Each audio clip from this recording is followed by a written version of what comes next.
Hello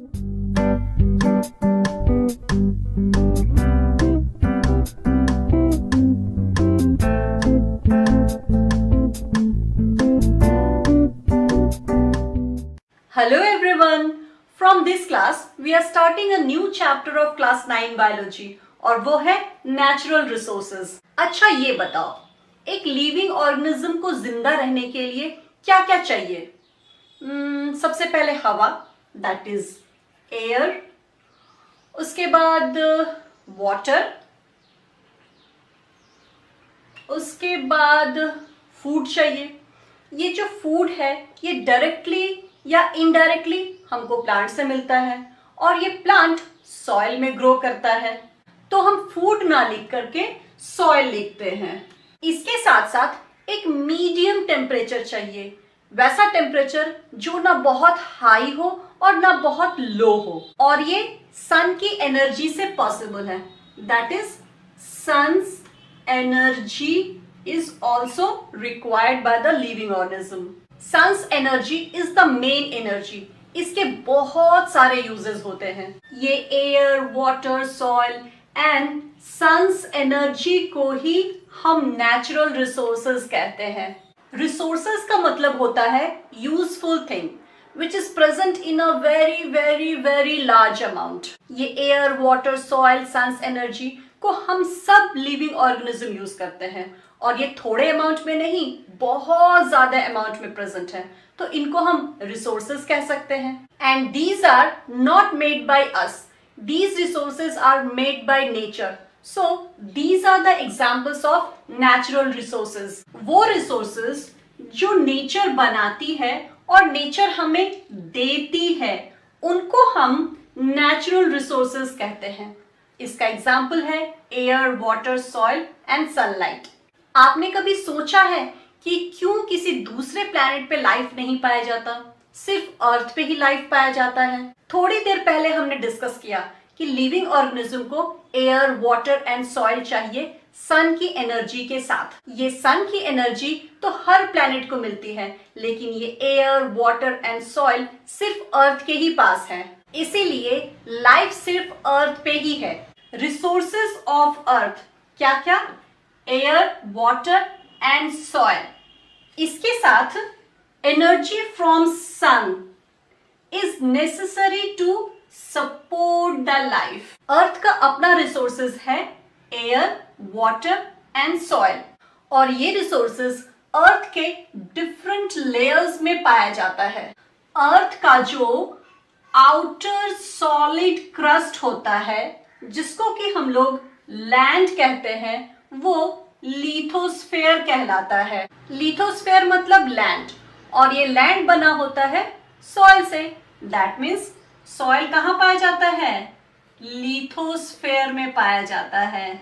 ये earth crust 75% water से covered है। ये वाटर पाया जाता है सी में, ओशन में, लेक में, जिनको हम कलेक्टिवली हाइड्रोस्फेयर कहते हैं। The water component of earth is called hydrosphere. So water कहाँ पाया जाता है? हाइड्रोस्फेयर में। हाइड्रोस्फेयर में वाटर पाया जाता है। इस अर्थ को एयर का एक मोटा लेयर चारों तरफ से घेरे हुए है। इस ब्लैंकेट ऑफ एयर को, जो कि अर्थ को चारों तरफ से घेरे हुए है, उसको हम एटमॉस्फेयर कहते हैं। एयर कहाँ पाया जाता है? एटमॉस्फेयर में।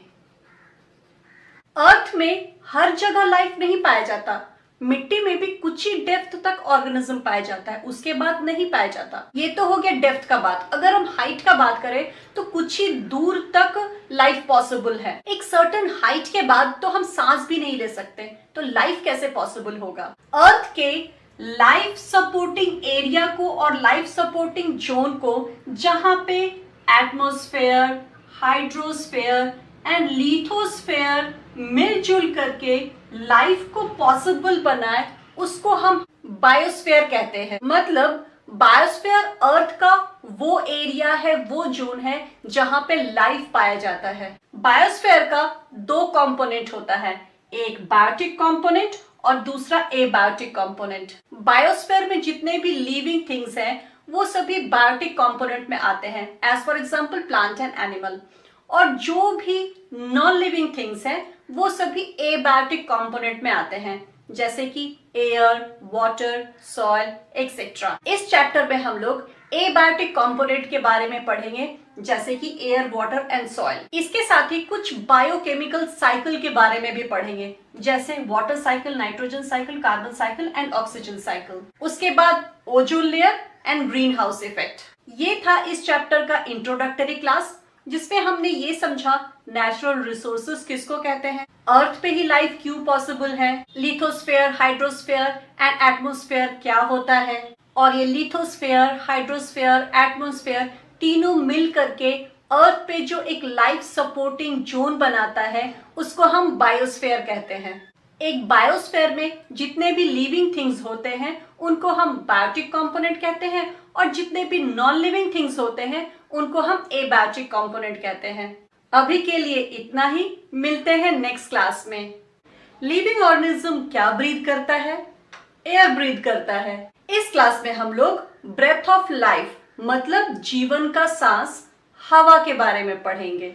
लास्ट क्लास में हमने देखा हमारा ये जो अर्थ है वो एयर के एक मोटे लेयर से कवर्ड है, जिसको कि हम लोग एटमॉस्फेयर कहते हैं। ये जो एयर है ये बहुत सारे गैसेस का मिक्सचर है। ये एयर का जो कॉम्पोजिशन है अर्थ पे लाइफ की वजह से है। एयर बना हुआ है 78% नाइट्रोजन से, 21% ऑक्सीजन से एंड 1% अदर गैसेस से। अदर गैसेस में आता है argon, neon, water vapour, dust particle and carbon dioxide, जो कि 0.03% है। अर्थ को छोड़ करके दूसरा प्लैनेट जैसे कि वीनस, मार्स पे लाइफ नहीं पाया जाता, इसीलिए इनका एटमॉस्फेयर 95% से 97% तक कार्बन डाइऑक्साइड का बना होता है। नाउ क्या आप ऐसे दो प्रोसेसेस बता सकते हो जिसकी वजह से हमारे एटमॉस्फेयर में कार्बन डाइऑक्साइड रिलीज होता है? हम सभी जानते हैं कि इस अर्थ पे बहुत सारा लिविंग ऑर्गेनिज्म पाया जाता है। ये लिविंग ऑर्गेनिज्म एटमॉस्फेयर से ऑक्सीजन लेता है। ये ऑक्सीजन ग्लूकोज के साथ मिलकर के energy and carbon dioxide release करता है। एनर्जी को यूज कर लेता है एंड कार्बन डाइऑक्साइड को एटमॉस्फेयर में रिलीज कर देता है। इस प्रोसेस को रेस्पिरेशन कहते हैं। हम human beings light energy and heat energy को पाने के लिए फ्यूल जैसे कि कोल, पेट्रोल जलाते हैं। Burning of fuel is called combustion. Combustion process में ऑक्सीजन यूज होता है and light and heat energy के साथ बहुत सारा कार्बन डाइऑक्साइड रिलीज होता है। Respiration process and combustion process की वजह से एटमॉस्फेयर में कार्बन डाइऑक्साइड रिलीज होता है। और कभी कभी जब जंगल में आग लग जाता है उस वक्त भी बहुत सारा कार्बन डाइऑक्साइड रिलीज होता है एटमॉस्फेयर में। इतना huge amount of carbon dioxide release होने के बाद भी हमारे एटमॉस्फेयर में सिर्फ 0.03% ही कार्बन डाइऑक्साइड पाया जाता है। वो इसलिए क्योंकि maximum amount of carbon dioxide is used by green plant and marine animals. Green plants photosynthesis करता है। ड्यूरिंग फोटोसिंथेसिस प्लांट्स एटमॉस्फेयर से कार्बन डाइऑक्साइड ले लेता है। इन the presence of sunlight and chlorophyll वो कार्बन डाइऑक्साइड को ग्लूकोज में बदल देता है। साथ ही साथ बहुत सारा ऑक्सीजन भी रिलीज करता है एटमॉस्फेयर में। बहुत सारा मरीन एनिमल्स सेल बनाता है सी वाटर में डिसॉल्व्ड कार्बोनेट को यूज करके। इस तरह से respiration and combustion process oxygen लेता है एंड कार्बन डाइऑक्साइड देता है। दूसरी तरफ photosynthesis and cell formation process में बहुत सारा amount of carbon dioxide use हो जाता है एंड फोटोसिंथेसिस प्रोसेस में ऑक्सीजन रिलीज भी होता है। इन प्रोसेसेस की वजह से एटमॉस्फेयर में कार्बन डाइऑक्साइड एंड ऑक्सीजन का कंसंट्रेशन कभी कमता बढ़ता नहीं, वो उतना ही रहता है। अब बात करते हैं क्लाइमेट कंट्रोल में एटमॉस्फेयर का क्या रोल है। एटमॉस्फेयर एयर का ब्लैंकेट है अर्थ के चारों तरफ। ये air bad conductor of heat होता है। बैड कंडक्टर ऑफ हीट उसको बोलते हैं जिसके थ्रू हीट जल्दी पास नहीं करता, मतलब ना तो वो जल्दी गर्म होगा ना ही वो जल्दी ठंडा होगा। चूंकि एयर बैड कंडक्टर है, ये दिन के समय सन की एनर्जी को धीरे धीरे और थोड़ा एब्जॉर्ब करता है, और रात के समय इन द एब्सेंस ऑफ सन ये एनर्जी, ये हीट धीरे धीरे और थोड़ा ही स्पेस में रिलीज होता है। इसी की वजह से अर्थ पे जो टेम्परेचर है वो मॉडरेट रहता है, दिन में भी, रात में भी और सालों भर। In the presence of sun ना तो टेम्परेचर बहुत ज्यादा होता है, and in the absence of sun ना ही टेम्परेचर बहुत कम होता है। दैट मीन्स डे टाइम में टेम्परेचर सडनली इंक्रीज नहीं होता, और रात के समय हीट जो है वो धीरे धीरे स्केप होता है। अगर आप मून का टेम्परेचर देखोगे तो पाओगे कि इसका मैक्सिमम टेम्परेचर 110 डिग्री सेंटीग्रेड है and minimum temperature -190 degree centigrade है। अर्थ एंड मून का डिस्टेंस सन से करीब करीब सेम है, लेकिन ये डिफरेंस इसलिए है क्योंकि अर्थ पे एटमॉस्फेयर है एंड मून पे एटमॉस्फेयर नहीं है। सो आप समझ गए होंगे कि ये एटमॉस्फेयर किस तरह से हमें सन के प्रेजेंस में हीट से बचाता है एंड सन के एब्सेंस में कोल्ड से बचाता है। सो इस क्लास में हमने पढ़ा एयर के कॉम्पोजिशन के बारे में, किस तरह से कार्बन डाइऑक्साइड एंड ऑक्सीजन का कंसंट्रेशन मेंटेन रहता है एटमॉस्फेयर में, और कैसे एटमॉस्फेयर अर्थ के क्लाइमेट को कंट्रोल करता है, दैट मीन्स अर्थ के टेम्परेचर को कंट्रोल करता है। इस क्लास में हम लोग विंड के बारे में पढ़ेंगे। हवा के मूवमेंट को विंड कहते हैं, that is the movement of air is called wind. ये एयर कैसे मूव करता है, क्यों मूव करता है, इस क्लास में हम यही समझेंगे। दिन भर की गर्मी के बाद जब शाम को ठंडी हवा चलती है तो बहुत अच्छा लगता है। कभी कभी तो तूफान भी आ जाता है और कभी कभी बारिश भी हो जाती है। आर्टिफिशियली तो हम हैंड फैन या फिर सीलिंग फैन को घुमा करके एयर को मूव कराते हैं और विंड को फील करते हैं, लेकिन नेचुरली ये विंड एंड रेन एटमॉस्फेयर में चेंज की वजह से होता है, और एटमॉस्फेयर में चेंज आता है एयर के गर्म होने से एंड वाटर वेपर के बनने से। Water vapour is related to rain, rain को हम लोग नेक्स्ट क्लास में पढ़ेंगे, and heating of air is related to wind, इसको हम लोग इस क्लास में पढ़ेंगे। अब समझते हैं what causes wind, that means air कैसे मूव करता है। अर्थ सरफेस के अनइवन हीटिंग की वजह से ही हवा मूव करता है। ये है सूरज और ये है हमारा अर्थ। सोलर रेडिएशन अर्थ सरफेस को गर्म करता है। ये सोलर रेडिएशन अर्थ सरफेस पे कहीं पे ज्यादा पड़ता है और कहीं पे कम पड़ता है। देखो यहाँ पे क्या है, यहाँ पे सोलर रेडिएशन सबसे ज्यादा है, यहाँ पे कम है, यहाँ पे कम है, और इस तरफ तो बिल्कुल भी नहीं है। दैट मीन्स हमारा अर्थ सरफेस कहीं पे ज्यादा गर्म हो रहा है और कहीं पे कम गर्म हो रहा है। इसी को कहते हैं uneven heating of earth surface. Solar radiation earth surface को गर्म करता है और ये गर्म सरफेस रेडिएशन को वापस करता है। इसको हम लोग री रेडिएशन कहते हैं। इस री रेडिएशन की वजह से यहाँ का एयर गर्म हो जाता है। दैट मीन्स री radiation cause heating of air. ये हीटेड एयर हल्का होता है और हम जानते हैं कि हल्की चीज ऊपर जाती है। एयर मॉलिक्यूल्स का हीट एनर्जी के साथ ऊपर जाना कन्वेक्शन करंट इन एयर कहलाता है। जब हवा ऊपर की तरफ चला जाता है तो यहाँ पे लो प्रेशर बन जाता है। जहाँ पे ज्यादा हवा वहां पे हाई प्रेशर, जहाँ पे कम हवा वहां पे लो प्रेशर। अब हाई प्रेशर एरिया से लो प्रेशर एरिया की तरफ एयर मूव कर जाएगा, इसी को विंड कहते हैं। इस चीज को और सिंपल तरीके से समझते हैं। अर्थ सरफेस कहीं पे कम गर्म होता है, कहीं पे ज्यादा गर्म होता है। इसकी वजह से हवा भी कहीं पे कम गर्म होता है और कहीं पे ज्यादा गर्म होता है। जहां पे हवा ज्यादा गर्म होता है वहां का हवा ऊपर चला जाता है और वहां पे लो प्रेशर बन जाता है। जहां का हवा कम गर्म होता है वहां का हवा ऊपर नहीं जाता, वहां पे हाई प्रेशर बनता है। ये हवा हाई प्रेशर से लो प्रेशर की तरफ मूव करता है और विंड क्रिएट करता है। That means uneven heating of air create high pressure and low pressure.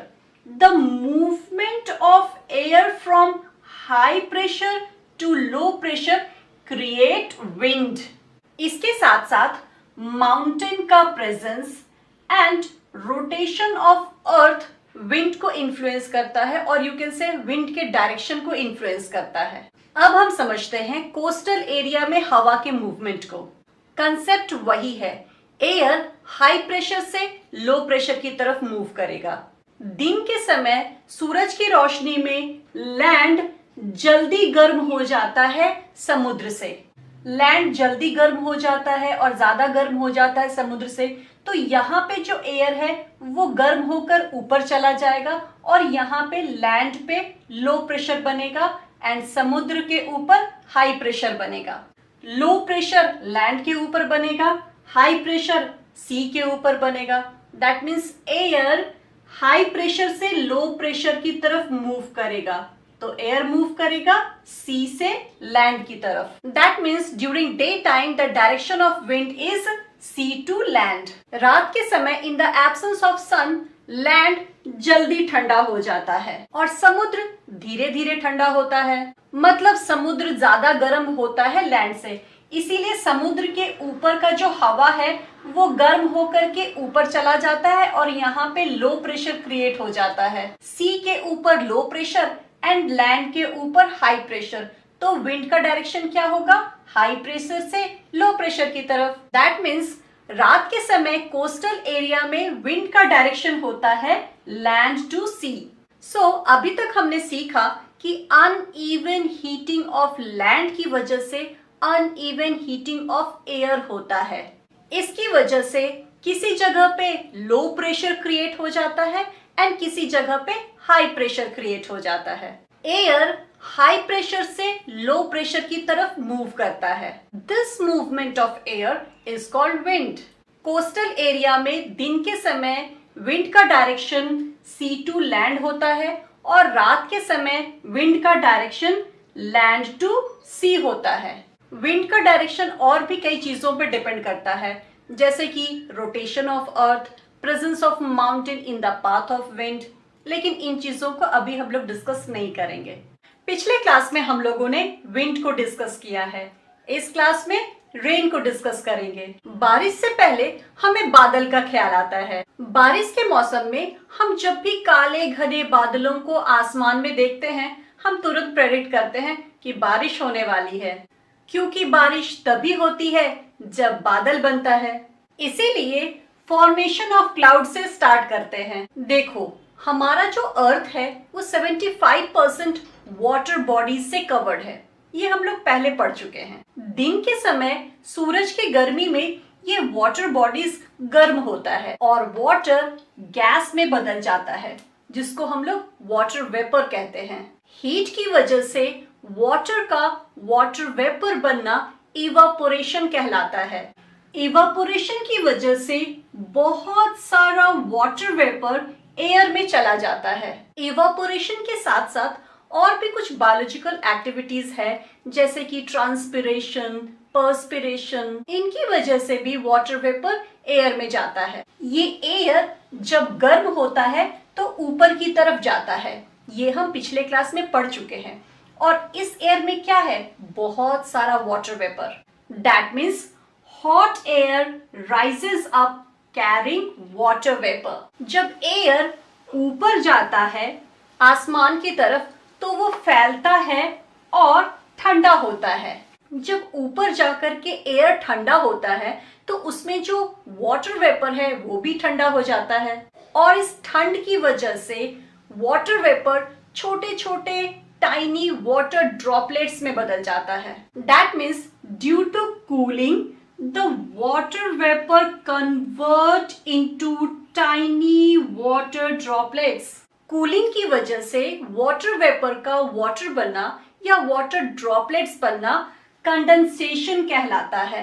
अगर वाटर ड्रॉपलेट के बीच में कोई डस्ट पार्टिकल या फिर सस्पेंडेड पार्टिकल हो तो कंडेंसेशन बहुत आसानी से होता है। मतलब condensation is facilitated bye dust and suspended particle. चूंकि ये पार्टिकल बीच में होता है वाटर ड्रॉपलेट के, तो इसको हम न्यूक्लियस बोल सकते हैं। यही वाटर ड्रॉपलेट जब ह्यूज नंबर में, बहुत ज्यादा नंबर में आसमान में इकट्ठा होता है तो बादल बनाता है। Huge number of these droplets are collected together to form cloud. अभी तक हमने समझा बादल कैसे बनता है, अब समझेंगे बादल बनने के बाद क्या होता है। ये जो ड्रॉपलेट्स है ये एक दूसरे के साथ पंपिंग करते हैं, दैट मीन्स एक दूसरे के साथ जुड़ते हैं, और इसमें फर्दर कंडेंसेशन भी होता है, जिसकी वजह से ये ड्रॉपलेट्स धीरे धीरे बड़ा और हैवी हो जाता है। देखो यहाँ पे ड्रॉपलेट्स छोटा छोटा है और फर्दर कंडेंसेशन एंड पंपिंग की वजह से यहाँ पे ड्रॉपलेट्स बड़ा हो गया।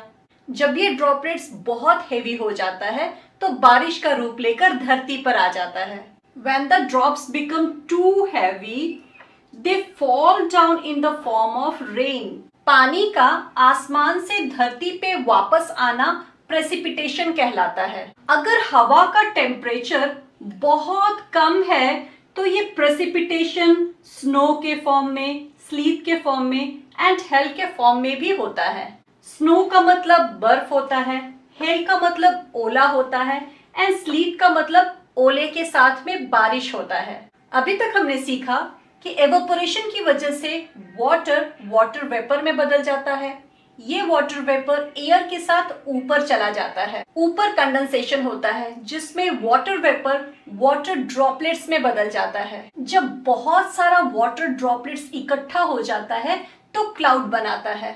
ये वाटर ड्रॉपलेट्स धीरे धीरे बड़ा होता है और भारी होता है। जब ये बहुत भारी हो जाता है तो रेन के फॉर्म में धरती पे आ जाता है। इसको प्रेसिपिटेशन कहते हैं। सबसे पहले इवापोरेशन हुआ, उसके बाद कंडेंसेशन हुआ और उसके बाद प्रेसिपिटेशन हुआ।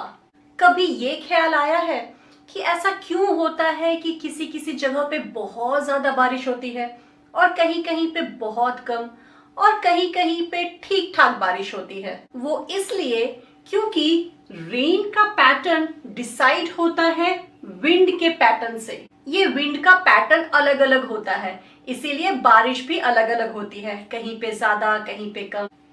इंडिया के मैक्सिमम जगहों पे बारिश होती है साउथ वेस्ट मॉनसून की वजह से, नॉर्थ ईस्ट मॉनसून की वजह से and depression in the bay of Bengal की वजह से। इस क्लास में हमने समझा बादल कैसे बनता है, बारिश कैसे होती है और ये रेन पैटर्न डिसाइड होता है विंड पैटर्न से। हमारे बुक में इस टॉपिक को बहुत एक्सप्लेन नहीं किया गया है, इसीलिए इस डिस्कशन को यहीं पे खत्म करते हैं।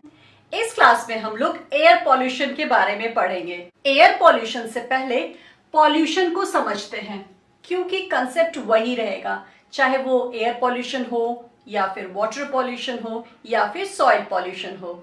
इस एनवायरनमेंट में हार्मफुल मटेरियल के एडिशन को और यू कैन से इंट्रोडक्शन को पॉल्यूशन कहते हैं। हमारे एनवायरनमेंट में, हमारे वातावरण में जहां हम रह रहे हैं वहां अगर हार्मफुल सब्सटेंस ऐड हो रहा है मतलब पॉल्यूशन हो रहा है। इस एनवायरनमेंट में क्या है?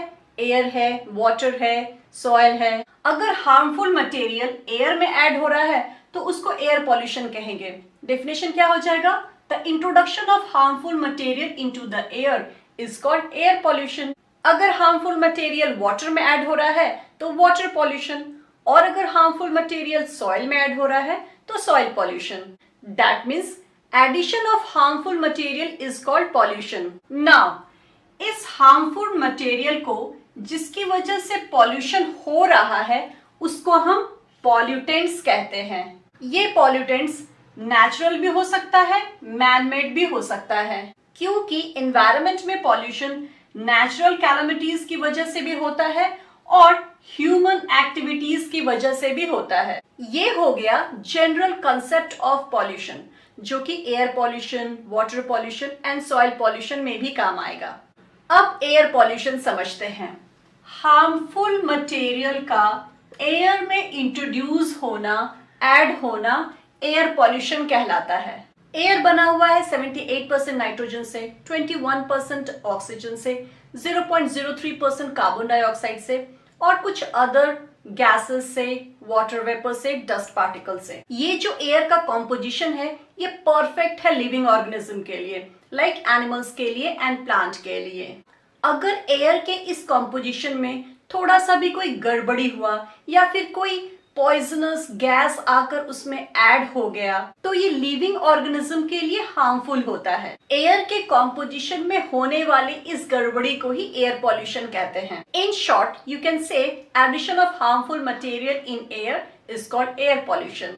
वो हार्मफुल मटेरियल जिसकी वजह से एयर पॉल्यूट होता है उसको हम एयर पॉल्यूटेंट्स कहते हैं। ये एयर पॉल्यूटेंट्स दो तरह का होता है।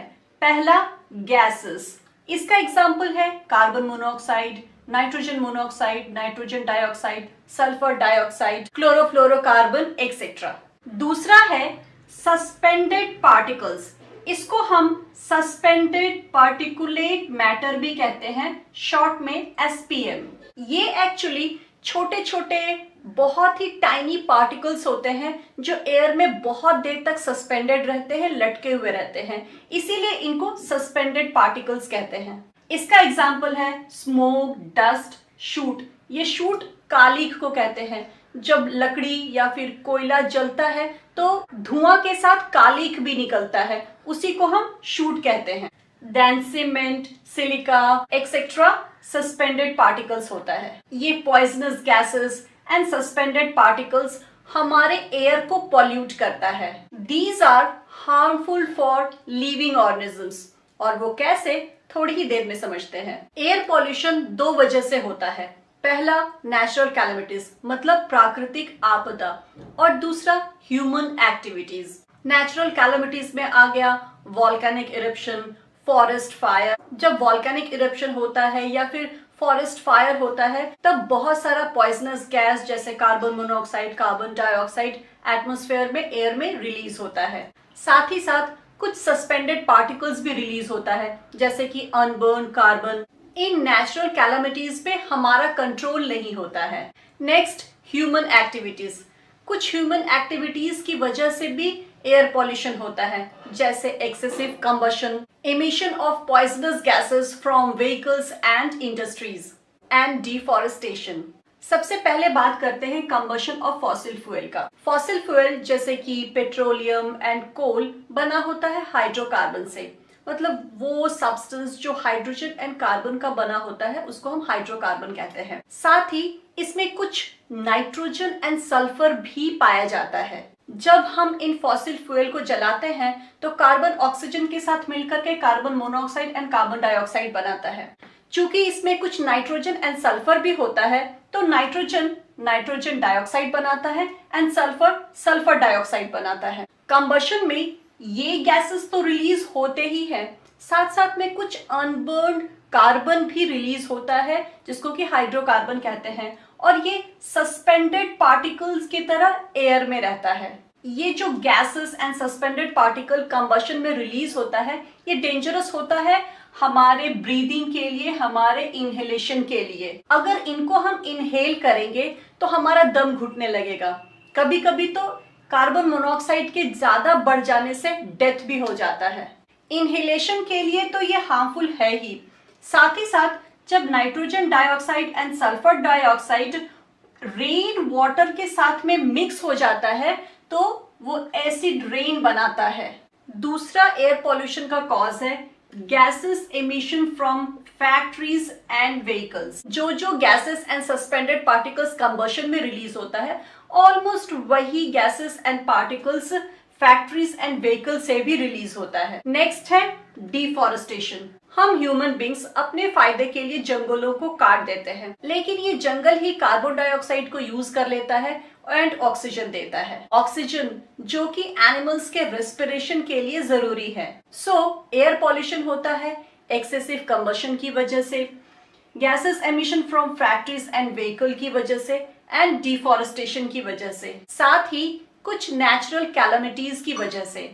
Now some harmful effects of air pollution. Air pollution की वजह से ही एसिड रेन होता है। Sulphur dioxide and nitrogen dioxide जो कि कंबशन में रिलीज होता है और व्हीकल्स एंड फैक्ट्रीज के द्वारा रिलीज होता है, ये जब रेन वाटर के साथ मिलता है तो एसिड बनाता है और एसिड रेन हो जाता है। Acid rain is very harmful. During acid rain अगर आपकी गाड़ी बाहर है तो आपकी गाड़ी का कलर पूरा उड़ जाएगा। मथुरा रिफाइनरी की वजह से हमारा जो ताजमहल है वो एसिड रेन के खतरे में है। अगर हम पॉल्यूटेड एयर को इनहेल करते हैं तो हमें एलर्जी का खतरा होता है, कैंसर का खतरा होता है, हार्ट डिजीज का खतरा होता है एंड लंग्स इन्फेक्शन का भी खतरा होता है। पॉल्यूटेंट्स अगर एयर में ज्यादा हो जाए तो ये हमारी विजिबिलिटी को भी कम करता है।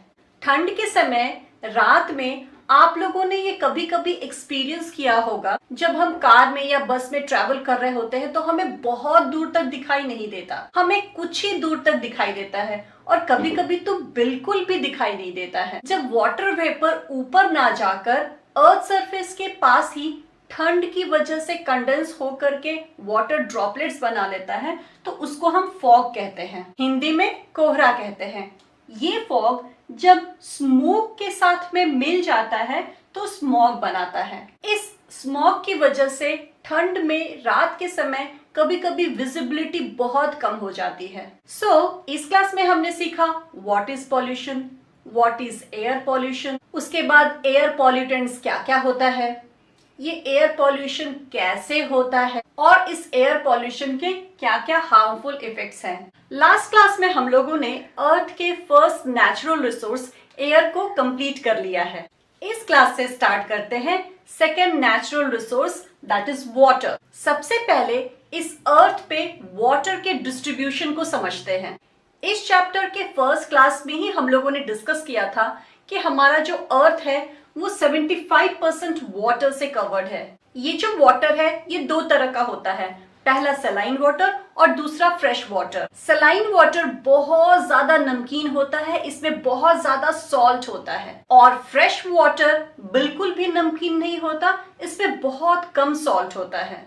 हमारा जो अर्थ है वो 75% वाटर से कवर्ड है।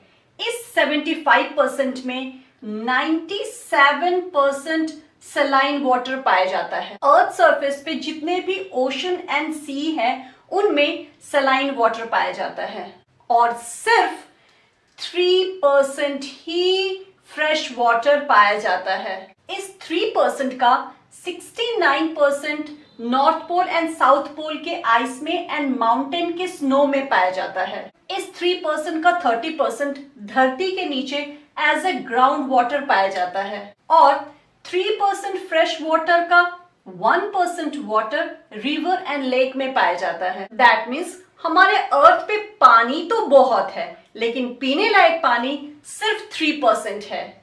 अभी हमने देखा कि वाटर हमारे अर्थ पे सॉलिड स्टेट आइस के फॉर्म में पाया जाता है, पोल्स पे, बर्फीली पहाड़ियों पे।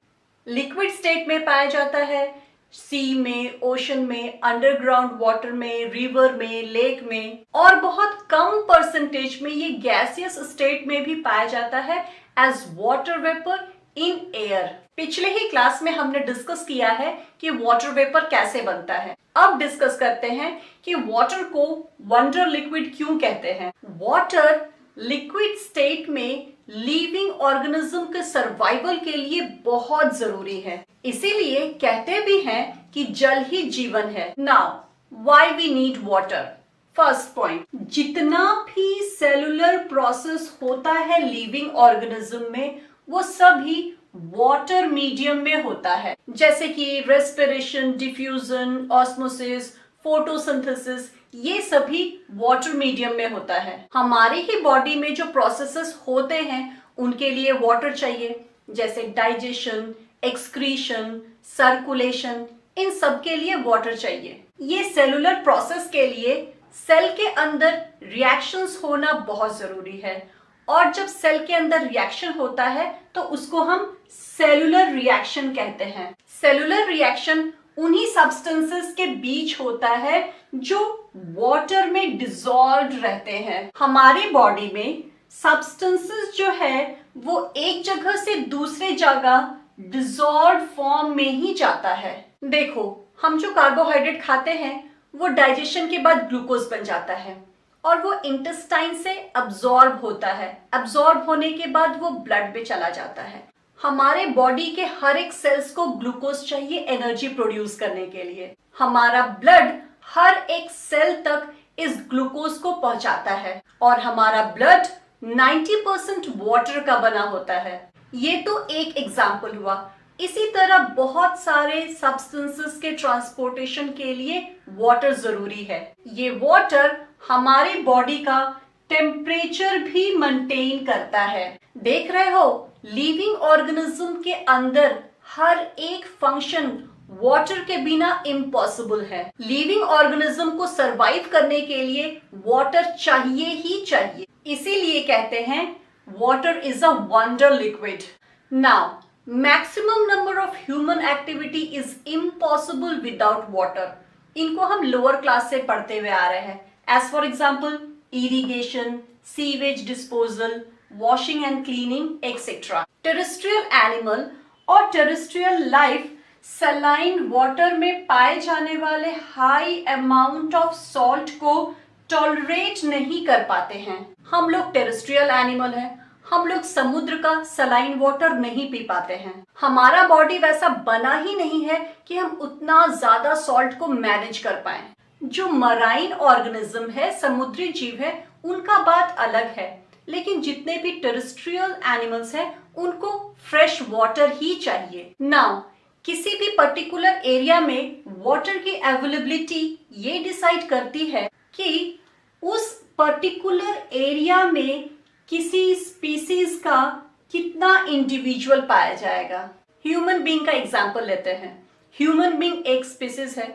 जिस एरिया में वाटर एडिक्वेट अमाउंट में होगा वहां पे नंबर ऑफ ह्यूमन बीइंग्स ज्यादा होगा। आप लोगों ने नोटिस किया होगा कि रिवर के आसपास, नदी के आसपास जनसंख्या ज्यादा होती है।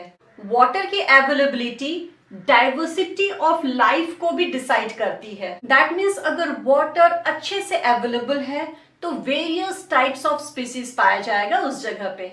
डेजर्ट एरिया में पानी बहुत कम है, इसीलिए वहां पे बहुत सारे स्पीसीज भी नहीं पाए जाते हैं। वाटर के साथ साथ और दो फैक्टर है, जैसे कि टेम्परेचर, नेचर ऑफ सॉइल, जो कि बायोडाइवर्सिटी को डिसाइड करता है। लेकिन वाटर इज मेजर फैक्टर। सो इस क्लास में हमने क्या क्या पढ़ा? अर्थ पे वाटर कहाँ कहाँ पाया जाता है, किस फॉर्म में पाया जाता है, इंपॉर्टेंस ऑफ वाटर को पढ़ा, जिसकी वजह से वाटर को वंडर लिक्विड कहते हैं। And biodiversity is decided by temperature, soil, but major factor is water. इस क्लास में हम लोग वाटर पॉल्यूशन के बारे में पढ़ेंगे। पॉल्यूशन का मतलब होता है addition of harmful things in the environment, and harmful things are called pollutant. और हमारे एनवायरनमेंट में आता है air, water, soil. So water pollution का डेफिनेशन होगा एडिशन ऑफ हार्मफुल सब्सटेंस, मतलब water pollutant into water is called water pollution. जो water pollute हो गया है, जिसमें गंदगी चला गया है, क्या वो यूजफुल रहेगा? नहीं रहेगा ना। सो वाटर पॉल्यूशन वाटर को अनसूटेबल बनाता है यूज के लिए। वाटर पॉल्यूशन मतलब वाटर का गंदा होना, और गंदा पानी यूज के लायक नहीं होता। अब कुछ ऐसे कारणों को जानते हैं जिसकी वजह से वाटर पॉल्यूट होता है। हमारे घरों में जो मल मूत्र होता है, जिसको कि सीवेज कहते हैं, इसके साथ ही कुछ other waste, as for example detergent water, हमारे घरों से निकलता है और ड्रेन से होते हुए अल्टीमेटली ये वाटर बॉडीज में चला जाता है, जिसकी वजह से वाटर गंदा हो जाता है। Fertilisers and pesticides are harmful chemical, लेकिन इनको खेतों में डालना जरूरी होता है। प्लांट्स एंड सॉइल इन केमिकल्स को थोड़ा एब्जॉर्ब कर लेते हैं, लेकिन बाकी बचा जो केमिकल्स है उनको रेन वाटर अपने साथ बहा कर ले जाता है और नदी में गिरा देता है। That means fertiliser and pesticides used in field are washed by rain water into water bodies।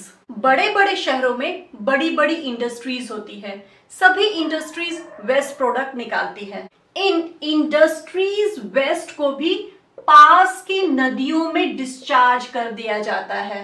किसी किसी इंडस्ट्री में वाटर को कूलिंग के लिए भी यूज किया जाता है। कूलिंग के बाद पानी गर्म हो जाता है। इस गर्म पानी को वापस वाटर बॉडीज में भेज दिया जाता है।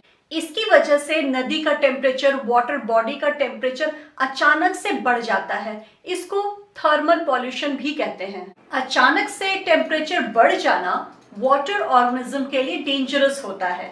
वाटर पॉल्यूशन के कॉजेस को तो समझ चुके हैं, अब समझते हैं ये वाटर पॉल्यूशन लिविंग ऑर्गेनिज्म के लिए किस तरह से हार्मफुल है। That means effect of water pollution को समझते हैं। वाटर पॉल्यूटेंट्स जैसे कि सीवेजेस, फर्टिलाइजर, इंडस्ट्रियल वेस्ट में मरकरी, लीड वाटर को कंजम्पशन के लिए अनफिट बनाता है। क्या हम ऐसा पानी पी सकते हैं, कंज्यूम कर सकते हैं जिसमें इतना सारा वाटर पॉल्यूटेंट्स मिला हो? अगर हम ऐसे पानी को पिएंगे तो हमें बहुत सारा हेल्थ प्रॉब्लम फेस करना पड़ जाएगा। These pollutants increase the unwanted aquatic organisms।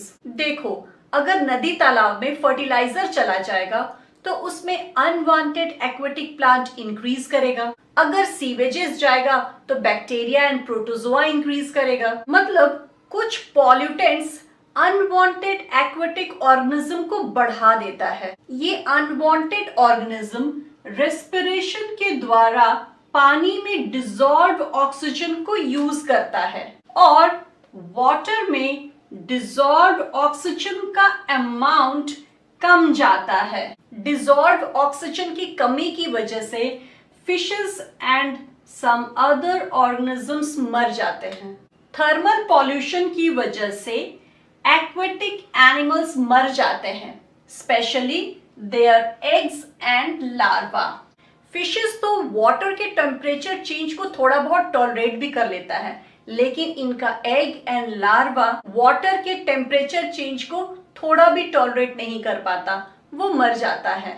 सीवेजेस की वजह से पानी में पैथोजन इंक्रीज हो जाता है। पैथोजन मतलब डिजीज कॉजिंग माइक्रो ऑर्गेनिज्म। अगर ये पानी किसी भी तरह ड्रिंकिंग वाटर के साथ कंटामिनेट हो जाए तो ये वाटर बॉर्न डिजीजेस को कॉज करता है, as for example typhoid, cholera, jaundice etcetera. So इस क्लास में हमने पढ़ा वाटर पॉल्यूशन किसे कहते हैं, वाटर पॉल्यूशन का क्या क्या कॉज होता है और वाटर पॉल्यूशन का क्या क्या इफेक्ट होता है। अब तक हम लोग पढ़ चुके हैं इस अर्थ के दो नेचुरल रिसोर्सेज को, जो कि इस बायोस्फीयर का एबायोटिक कंपोनेंट भी है, that is air and water को पढ़ चुके हैं। अब स्टार्ट करते हैं third natural resources of this earth and third abiotic component of this biosphere, that is soil. इस अर्थ के अपर मोस्ट लेयर को अर्थ क्रस्ट कहते हैं। अर्थ क्रस्ट का वो पोर्शन जहां पे प्लांट्स ग्रो करता है सॉइल कहलाता है। ये अर्थ क्रस्ट मिनरल्स से भरपूर होता है और ये मिनरल्स सभी लिविंग ऑर्गेनिज्म को वैरायटी ऑफ न्यूट्रिएंट्स सप्लाई करता है। ये मिनरल्स ह्यूज रॉक्स में बाउंडेड रहते हैं, मतलब बड़े बड़े पत्थरों के अंदर होते हैं। मिनरल्स अगर पत्थर के अंदर रहेगा तो लिविंग ऑर्गेनिज्म को न्यूट्रिएंट्स कहां से मिलेगा? इसीलिए इन पत्थरों का टूट करके सॉइल पार्टिकल्स बनना बहुत जरूरी है। ये rocks physical, chemical and biological processes की वजह से टूटते हैं। किसमें टूटते हैं? तो मिट्टी के छोटे छोटे पार्टिकल्स पे टूट जाते हैं। रॉक्स का टूटना वेदरिंग ऑफ रॉक्स कहलाता है। इस वेदरिंग ऑफ रॉक्स की वजह से ही सॉइल बनता है। सो रॉक्स के अंदर मिनरल्स होता है और इसी रॉक से ही सॉइल बनता है। दैट मीन्स सॉइल के अंदर बहुत सारा मिनरल्स होता है जो कि लिविंग ऑर्गेनिज्म को न्यूट्रिएंट्स सप्लाई करता है। इसीलिए हेडिंग है mineral riches in the soil. अब फॉर्मेशन ऑफ सॉइल को समझते हैं। Soil is formed by breaking और weathering of rocks. Weathering of rocks is a very slow process.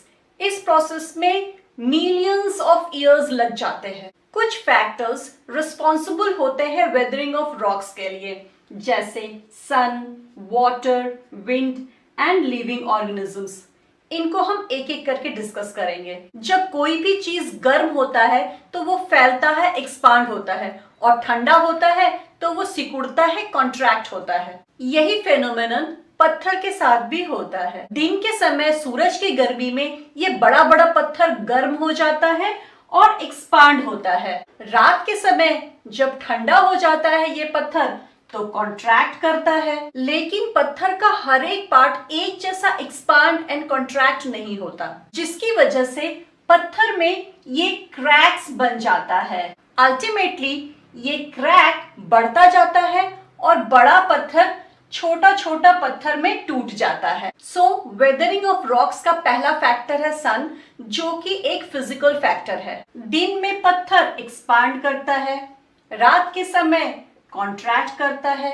ये एक्सपांशन एंड कॉन्ट्रैक्शंस एक जैसा नहीं होता हर जगह। साथ ही साथ ये रिपीटेड एक्सपांशन एंड कॉन्ट्रैक्शन की वजह से पत्थरों में क्रैक्स बन जाता है। पत्थरों में ये क्रैक्स बढ़ता जाता है और अल्टीमेटली ये जो बड़ा पत्थर है वो छोटे छोटे पत्थरों में टूट जाता है। सेकेंड फैक्टर है वाटर, जो दो तरह से वेदरिंग में हेल्प करता है। पहला तरीका, सन की वजह से जो क्रैक बन जाता है बड़े पत्थरों में, उसके अंदर वाटर घुस जाता है बारिश के मौसम में। ठंड की वजह से ये पानी बर्फ बन जाता है और हम जानते हैं कि पानी से ज्यादा जगह बर्फ लेता है। दैट मीन्स बर्फ की वजह से ये क्रैक्स बड़ा हो जाता है और अल्टीमेटली बड़ा पत्थर छोटे पत्थरों में बदल जाता है। दूसरा तरीका, फास्ट फ्लोइंग वाटर जैसे कि रिवर अपने साथ बड़े बड़े पत्थरों और छोटे छोटे पत्थरों को भी बहा कर ले जाता है। जब पानी के साथ ये पत्थर भी बहता है तो वो एक दूसरे के साथ रब होते हैं, घिसते हैं, जिसकी वजह से बड़े पत्थर छोटे छोटे पार्टिकल्स में टूटते जाते हैं। ये पार्टिकल्स बहता जाता है और नदी के रास्ते में डिपॉजिट होता जाता है। इस तरीके में सॉइल पार्टिकल्स पेरेंट रॉक से बहुत दूर बनता है। Now third factor is wind. Strong wind वैसे ही काम करता है जिस तरह से फास्ट फ्लोइंग वाटर काम करता है। वाटर अपने साथ रॉक्स को बहा कर ले जाता है एंड विंड अपने साथ रॉक्स को उड़ा कर ले जाता है। जब बहुत सारा छोटा छोटा रॉक्स एक साथ में उड़ता है तो आपस में घर्षण होता है, जिसकी वजह से वो और छोटा छोटा पार्टिकल्स में टूट जाता है और सॉइल पार्टिकल्स बनाता है। सो strong wind erode rocks down in the similar way like water does. Now, the last factor is living organism. Rock surface के ऊपर लाइकन ग्रो कर जाता है। लाइकन एक तरह का सब्सटेंस प्रोड्यूस करता है जो रॉक सरफेस को पाउडर में बदल देता है। ऐसे सरफेस पे जब एक तरह का प्लांट मॉस ग्रो करता है तो वो रॉक्स को फर्दर तोड़ने का काम करता है।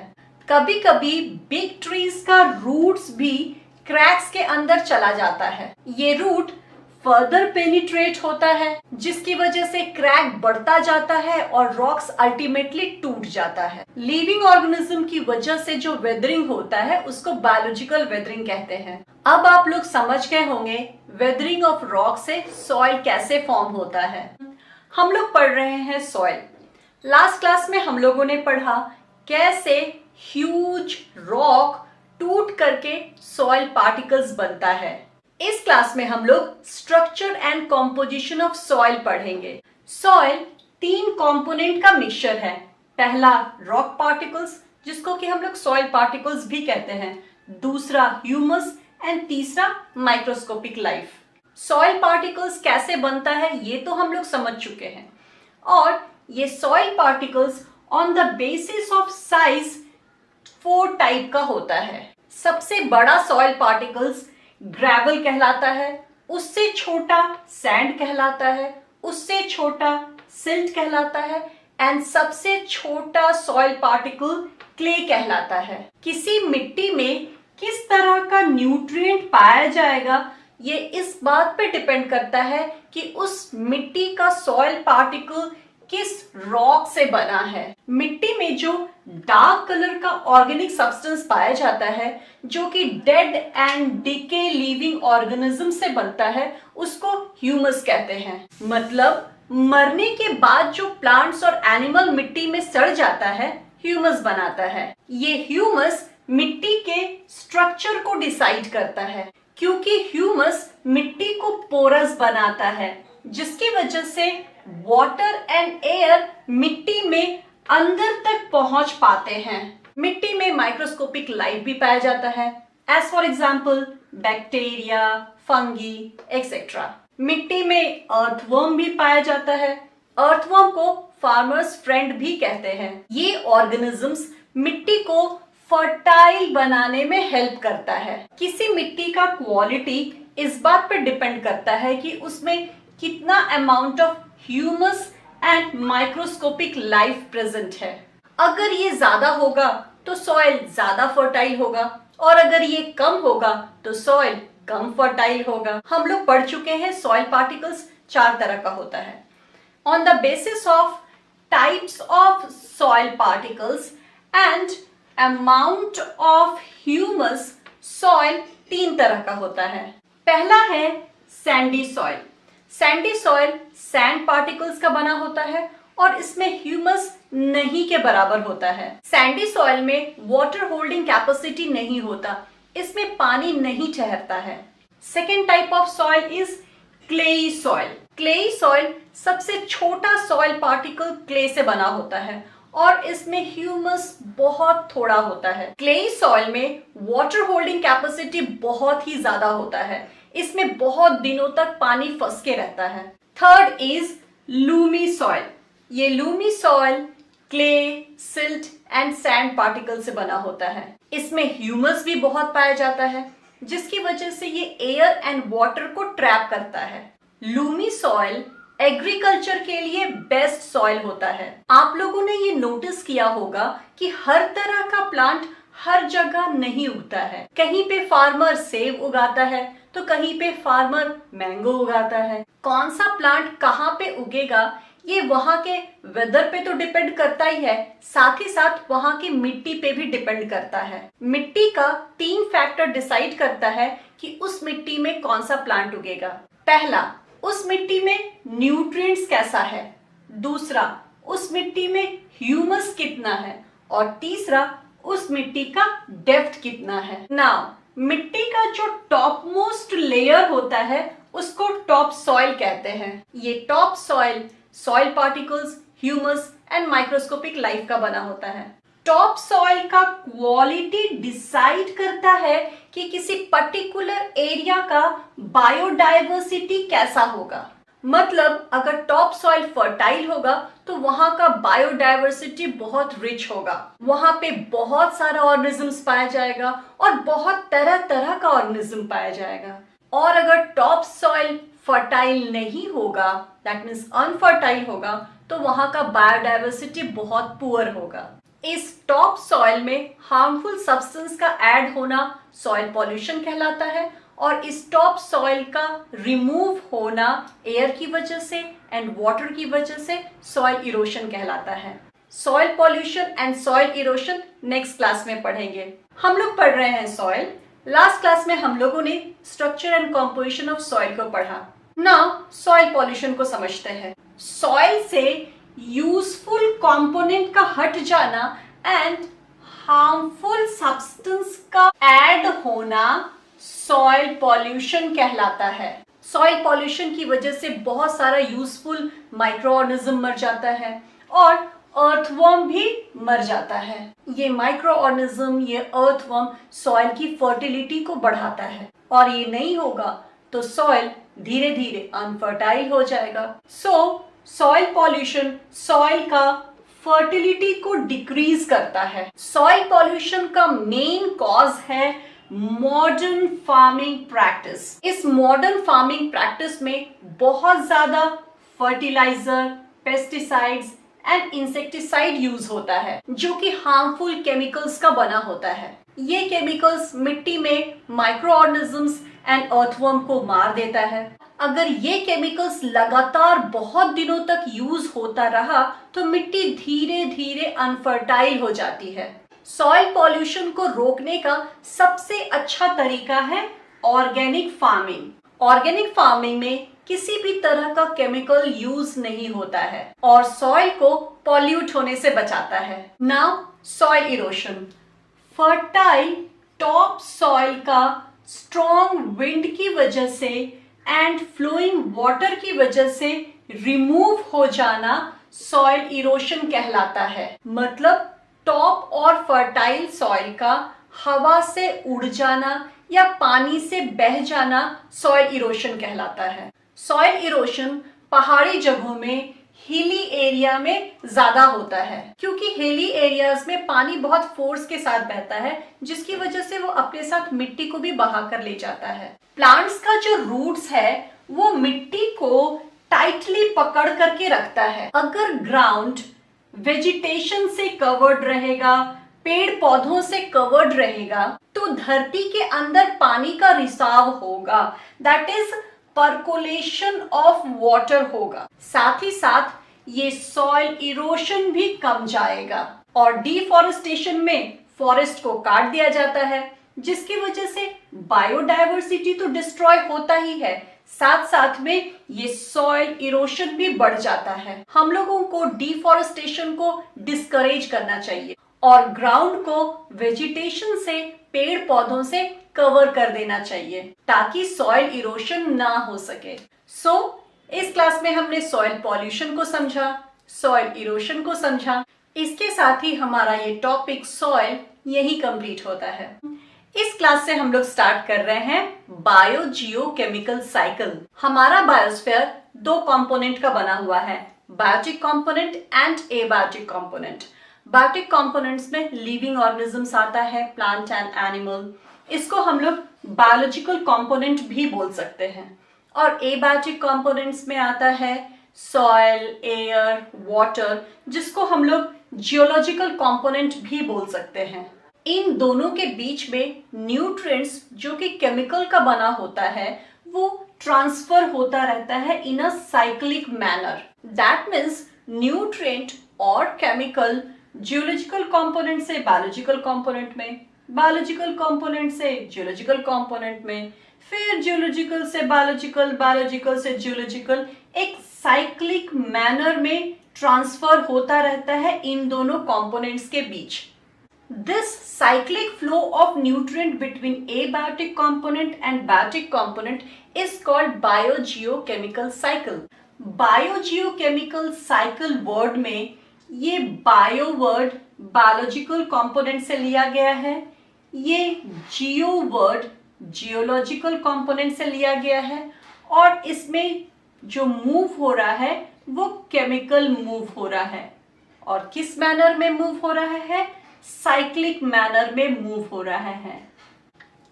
इसलिए टर्म हो गया बायोजियोकेमिकल साइकिल और इसका डेफिनेशन है cyclic flow of nutrients between abiotic component and biotic component is called biogeochemical cycle.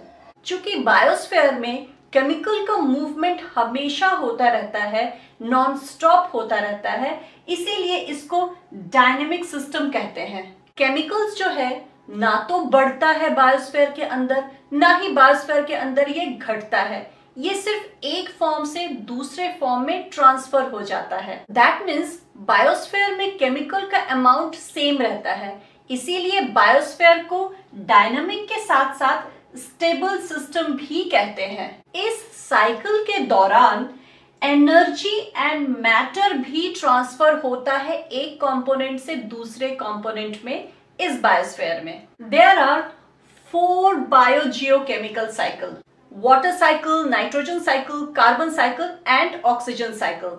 इन साइकिल्स को हम लोग नेक्स्ट अलग अलग क्लासेस में पढ़ेंगे। इस क्लास में हम लोग first biogeochemical cycle water cycle पढ़ेंगे। वाटर साइकिल को हाइड्रोलॉजिकल साइकिल भी कहते हैं। इस बायोस्फीयर में वाटर कॉन्स्टेंटली एक्सचेंज होता रहता है land, ocean, living organism and air के बीच में। मतलब वाटर एबायोटिक कंपोनेंट से बायोटिक कंपोनेंट में, फिर बायोटिक कंपोनेंट से एबायोटिक कंपोनेंट में एक साइक्लिक मैनर में ट्रांसफर होता रहता है। इसी को तो बायोजियोकेमिकल साइकिल कहते हैं। चूंकि इस साइकिल में वाटर एक्सचेंज हो रहा है, इसलिए इसको वाटर साइकिल कहेंगे। अब वाटर साइकिल को डायग्राम के थ्रू समझते हैं। सी से, ओशन से, रिवर से वाटर एवापोरेट होकर के एयर में जाता है। प्लांट्स के लीफ में जो पोर्स होता है उसको स्टोमेटा कहते हैं। स्टोमेटा से वाटर वेपर एयर में रिलीज होता है। इस प्रोसेस को ट्रांसपिरेशन कहते हैं। ट्रांसपिरेशन प्रोसेस के वजह से भी वाटर वेपर एयर में जाता है और सभी लिविंग ऑर्गेनिज्म, चाहे वो प्लांट हो चाहे वो एनिमल हो, रेस्पिरेशन करता है। रेस्पिरेशन में भी वाटर वेपर एयर में रिलीज होता है। ये वाटर वेपर ऊपर जाकर के ठंड की वजह से कंडेंस हो जाता है।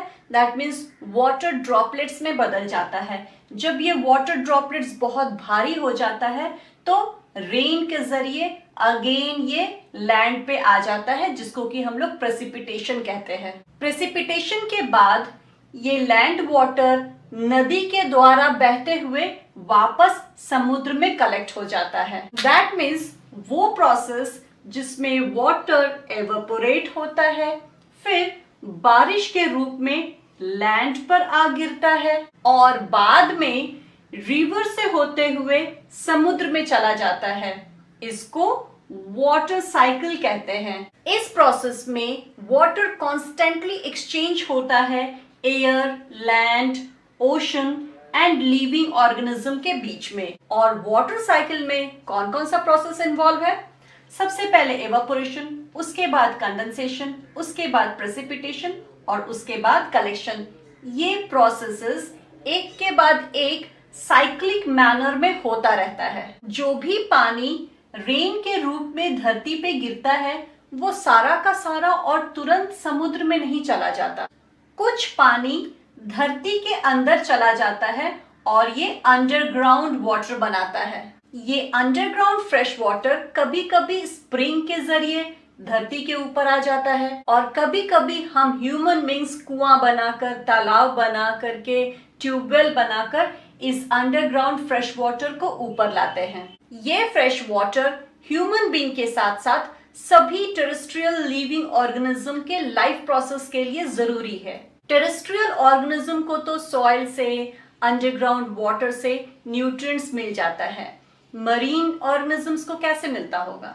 हमने अभी देखा कि वाटर रिवर से होते हुए सी में जाकर कलेक्ट हो जाता है। जब पानी लैंड के ऊपर, रॉक के ऊपर फ्लो करता है तो रॉक के न्यूट्रिएंट्स को अपने अंदर डिसॉल्व कर लेता है। ये न्यूट्रिएंट्स रिवर से होता हुआ समुद्र में चला जाता है और इस न्यूट्रिएंट्स को मरीन ऑर्गेनिजम्स यूज करता है। That means river water carry nutrients from land to sea. This is all about water cycle. Next class में next cycle. पिछले क्लास में हम लोगों ने वाटर साइकिल पढ़ा। इस क्लास में नाइट्रोजन साइकिल पढ़ेंगे।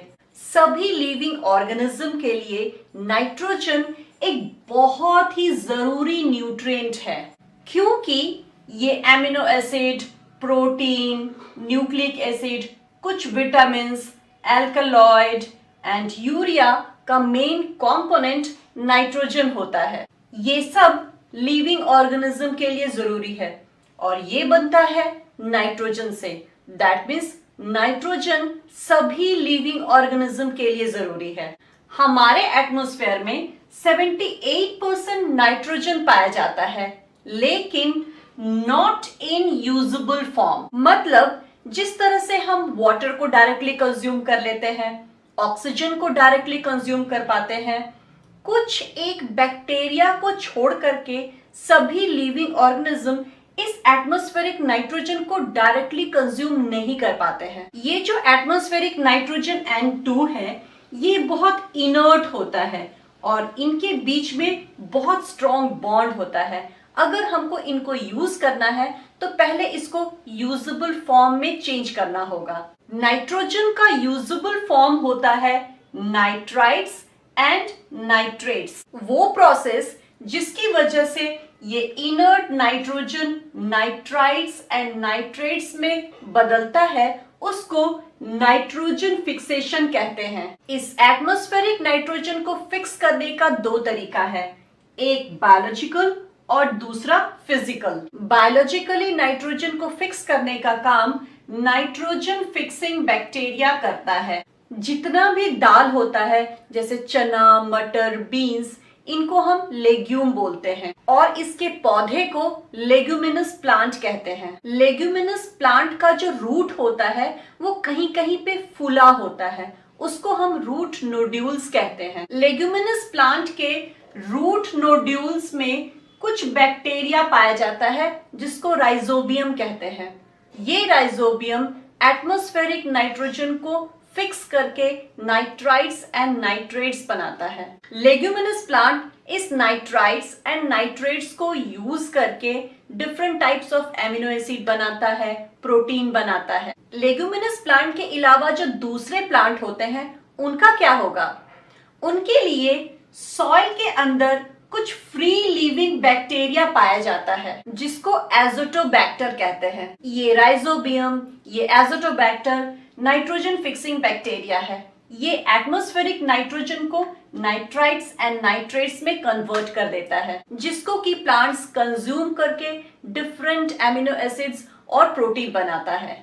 और जब हम एनिमल्स इन प्लांट को डायरेक्टली या इनडायरेक्टली खाते हैं तो हमको भी ये different types of amino acids और प्रोटीन मिल जाता है। अब बात करते हैं फिजिकल प्रोसेस से कैसे नाइट्रोजन फिक्स होता है। जब बिजली कड़कता है तो हाई टेम्परेचर एंड प्रेशर की वजह से एटमॉस्फेरिक नाइट्रोजन नाइट्रोजन ऑक्साइड्स में बदल जाता है। ये ऑक्साइड्स जब रेन वाटर के साथ में मिक्स होता है तो nitric acid and nitrous acid में बदल जाता है। ये रेन वाटर के साथ जमीन पे आ जाता है जिसको कि वेरियस लाइफ फॉर्म यूज कर पाता है। ये तो हो गया नेचुरल प्रोसेस।